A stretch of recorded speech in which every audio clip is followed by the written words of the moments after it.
ये देशवाता है? देखिए, मुद्दे सबसे इम्पोर्टेंट वक्फ एक्ट 1995 हमारे सामने है, जो बहुत ड्रैकोनियन कानून है, एक तरफा बना हुआ कानून है। Places of worship act 1991 section वो एक तरफा कानून है, हिंदुओं को कोर्ट जाने का अधिकार छीनता है। वैसे कानून के ऊपर हमने यहाँ पे चर्चा की। साथ ही साथ सेक्शन 494 आईपीसी का जो एक से ज़्यादा शादी होने पे पनिशमेंट है, वो सिर्फ और सिर्फ हिंदू समाज के लिए है, और इस सेक्शन की वजह से बहुत हद तक कन्वर्जन हो रहा है, और इस सेक्शन की वजह से बहुत हद तक पॉपुलेशन बढ़ रही है। तो उस पर हमने काफ़ी यहाँ पे चर्चा की। और साथ ही साथ काशी का मुद्दा है, मथुरा का मुद्दा है, गौशाला का मुद्दा है, टीले वाली मस्जिद का मुद्दा है, आगरा का मुद्दा है, कुतुब मीनार का मुद्दा है, और इस देश के संविधान में जो सेकुलर और सोशलिस्ट वर्ड गलत तरीके से 1976 में ऐड किया गया, उसके ऊपर हमने चर्चा की, डिस्कशन किया। सच्चर कमेटी जो मनमोहन सिंह की सरकार लाई थी, बिना कोई कैबिनेट डिसीजन के आपने सच्चर कमेटी को इम्प्लीमेंट किया, उसके ऊपर चर्चा है। जो माइनॉरिटी को एक तरह से अधिकार दिए जा रहे हैं इस देश में, 5,200 करोड़ रुपए की स्कीम चलाई जाती थी, इस बजट सत्र में वो स्कीम 3,200 करोड़ रुपए की है, उसके ऊपर हमने चर्चा की। और ये बात रखी कि माइनॉरिटी के लिए स्पेशल अधिकार या स्पेशल राइट्स नहीं दिए जा सकते हैं। इन सारे बहुत ही क्या कहते हैं सीरियस इश्यूज पे आज यहाँ पे चर्चा हुई। मंदिरों को लेकर आप किस तरह की बात? देखिए, मंदिरों का हमारा बहुत सीधा सा स्टैंड है कि जहाँ जहाँ हिंदू मंदिर को तोड़ के मस्जिद में कन्वर्ट किया गया है, और जो मंदिर के भग्नावशेष आज भी मिलते हैं, और अगर इतिहास में ऐसा प्रमाण मिलता है कि वहाँ पे देवता विराजमान थे, तो वहाँ पे हिंदू लॉ के हिसाब से और सुप्रीम कोर्ट के राम मंदिर के जजमेंट के हिसाब से वहाँ पे हमारा राइट बनता है उसको रिक्लेम करने का, और जिसके लिए हम ये लीगल लड़ाई लड़ रहे हैं। ये तो कोई मस्जिद वाली बात, कुछ मंदिर ऐसे हैं जिसमें मस्जिद भी बनी हुई है, खंडर। हाँ, उसकी भी हम लड़ाई लड़ रहे हैं, उसमें भी हमारा यही कहना है कि उन सारे मंदिरों को रेस्टोर किया जाए। Archaeological survey of India act 1958 के सेक्शन 16 और सेक्शन 18 में धार्मिक स्वरूप तय करने के लिए आर्कियोलॉजिकल सर्वे ऑफ इंडिया को स्पेसिफिक डायरेक्शंस हैं। साथ ही साथ सेक्शन 18 में उस मंदिर में पूजा पाठ की जा सकती है। तो ऐसे मंदिरों जो खंडर में पड़े हुए हैं और जो एएसआई के कब्जे में है, उनके रेस्टोरेशन के लिए भी हम लड़ाई लड़ रहे हैं, और ये मांग कर रहे हैं कि एएसआई वहाँ पे पूजा परमिट करे और वहाँ पे देवता का वापस स्थापना करके वहाँ पे पूजा पाठ शुरू की जाए। जयपुर के नजदीक में सात भाव मंदिर को लेकर आज मैं सात भाव मंदिर गया था, और मुझे देख के बहुत ग्लानि हुआ, बहुत दुख हुआ कि किस तरह से उस मंदिर में खंडर में पड़ा हुआ है, लोग वेडिंग के फोटोशूट्स कर रहे हैं। वहाँ जो ओरिजिनल देवता का स्थान था, उस स्थान पे आज कोई मूर्ति या कोई वहाँ पे देवता विराजमान नहीं है, और वो पूरा मंदिर खंडर में पड़ा हुआ है, एएसआई के कब्जे में है, और उसके बाद में मंदिर के वहाँ पे ना पूजा पाठ शुरू हुई है, ना वहाँ पे देवता की स्थापना हुई है, जो बहुत पुराना मंदिर था। तो उसके लिए भी हम लड़ाई लड़ेंगे, उसके लिए हम कटिबद्ध हैं, और उसके लिए भी आगे आने वाले समय में आप देखेंगे उसके हम लड़ाई लड़ेंगे। आज जो प्रेस कॉन्फ्रेंस राष्ट्र मंथन के बैनर तले हुए, इसको लेकर क्या? देखिए, राष्ट्र मंथन बहुत ज़बरदस्त काम कर रहा है राजस्थान के पूरे प्रदेश में, और ये ऐसे लोगों का बना हुआ संगठन है जिसमें लेफ्टिनेंट जनरल आर्मी के, यहाँ के रिटायर्ड डिस्ट्रिक्ट जज, बहुत ही रिनाउंड चार्टेड अकाउंटेंट्स, वो ऐसे समाज से भी लोग हैं जिसपे पूरा सनातन समाज ट्रस्ट कर सकता है। उन पे अपनी पूरी भावना, उन पे अपना पूरा जोर, उन पे अपनी पूरी बातें ला के रख सकता है, और एक ऐसा मंच है कि जो लोग अपनी आवाज़ दबी हुई महसूस कर रहे हैं, इस मंच के, इस बैनर तले आके राष्ट्र मंथन के सारे वरिष्ठ लोगों के बैनर तले, उनके आशीर्वाद तले अपनी बात रख सकते हैं, और देश में जिन जिन लोगों की गले घोटे जा रहे हैं, आवाज़ दबाई जा रही है, राष्ट्र मंथन के बैनर तले वो अपनी आवाज़ उठा सकते हैं।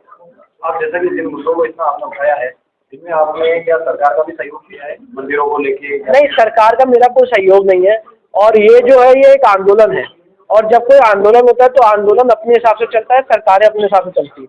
मैं ना कोई सरकार का नुमाइंदा हूँ, ना किसी पार्टी का नुमाइंदा हूँ, मैं सुप्रीम कोर्ट में प्रैक्टिसिंग एडवोकेट हूँ, इंडिपेंडेंट एडवोकेट हूँ, और ये सारे मुद्दे सनातन समाज की तरफ से उठाता रहता हूँ। आपको क्या नहीं लगता है कि किसी भी पार्टी के जनप्रतिनिधि आपके साथ जुड़कर देखिए, पहली बात तो मुझे किसी पार्टी के जनप्रतिनिधि ने सहयोग, किसी पार्टी विशेष का नाम लिया, कोई भी पार्टी हो सकती है, हाँ, वो आपके मुद्दों को अगर समझ आपके साथ में जुड़ना चाहे, वेलकम है, उनका वेलकम है, पर वो जब जुड़ेंगे, पर मैं उनके लिए पहली बात तो मैं आपको ये बताना चाहता हूँ कि across the party line, party की परिभाषा से अलग हटके हर सनातनी समाज के व्यक्ति की यही जन भावना है कि जहाँ जहाँ मंदिर तोड़े गए उसको रेस्टोर किया जाए। अक्रॉस द पार्टी लाइन मुझे समर्थन है, तो जहाँ तक बात समर्थन की है, मेरा यही स्टैंड है। साथ ही साथ कोई भी आदमी इस लड़ाई में जुड़ना चाहता है, उनका मोस्ट वेलकम है, चाहे वो किसी पार्टी का पदाधिकारी हो, चाहे वो नॉर्मल आदमी हो, चाहे वो जिस भूमिका में अपने आप को इस लड़ाई में देखता है, उनका मोस्ट वेलकम है, वो आए और इस लड़ाई में जुड़े। देखिए, कुछ ऐसे इस देश में तत्व हैं जो राष्ट्र के विरोध में काम करते हैं, अलगाववादी विचारधारा को, मानसिकता को प्रमोट करते हैं, तो अगर ऐसी एक स्थिति उत्पन्न होती है तो कानून अपना काम कर सकता है, और इस देश में ऐसी एजेंसियां हैं, ऐसे एक्ट्स हैं, चाहे वो अनलॉफुल असेंबली एक्ट हो, इन सारे एक्ट के माध्यम से उनके ऊपर कठोर से कठोर कार्रवाई की जा सकती है। तो जो भी व्यक्ति गिरफ्तार हुआ उसको यह हक है कि वो कानून के माध्यम से अपना डिफेंस रखे, और सरकार को यह हक है कि वो उनको प्रोसिक्यूट करे। तो इसीलिए जो भी गिरफ्तारी हुई है वो तो कोर्ट देखेंगी कि वो गिरफ्तारी सही है कि गलत है, और उसमें आगे क्या उनको कार्रवाई करनी। सर, जनसंख्या नियंत्रण कानून के आप खिलाफ क्यों? देखिए, जनसंख्या नियंत्रण कानून के खिलाफ इसलिए हूँ मैं कि अगर आप ग्लोबल पर्सपेक्टिव में देखेंगे तो सनातन समाज के लोगों की जनसंख्या घट रही है।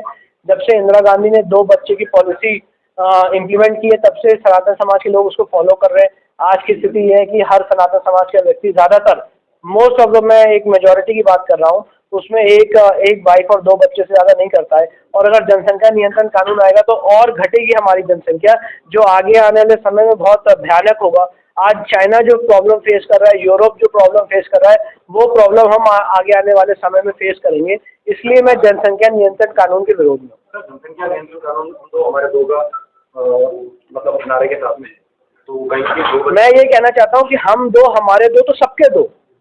ऐसा नहीं हो सकता है कि हम 2 हमारे 2 और सबके 2 ना हो, ऐसा नहीं हो सकता है। नियंत्रण कानून में तो सबके 2 है। नहीं है ना, यही तो प्रॉब्लम है। नहीं, कानून तो अब लागू होने की बात है। पहली बात तो कानून का अभी तक मूल ड्राफ्ट आया नहीं, और दूसरी बात आप उस सिचुएशन को कहाँ से कैसे डील करेंगे जहाँ पे एक आदमी को 4 शादी करने का अधिकार है, और जो 4 शादी के बाद भी वो बराबर शादियाँ कर सकते हैं, और हर शादी से अनलिमिटेड बच्चे पैदा कर सकते हैं। अगर 4 शादी से 2 बच्चे भी करते तब भी 8 बच्चे हो जाते। लेकिन तो पिताजी एक ही रहेंगे, तो वो तो पिताजी नहीं, पिताजी एक रहेंगे, पर जनसंख्या नियंत्रण के कानून के पर्सपेक्टिव से अगर आप बात करें तो 8 बच्चे तो हो रहे हैं ना।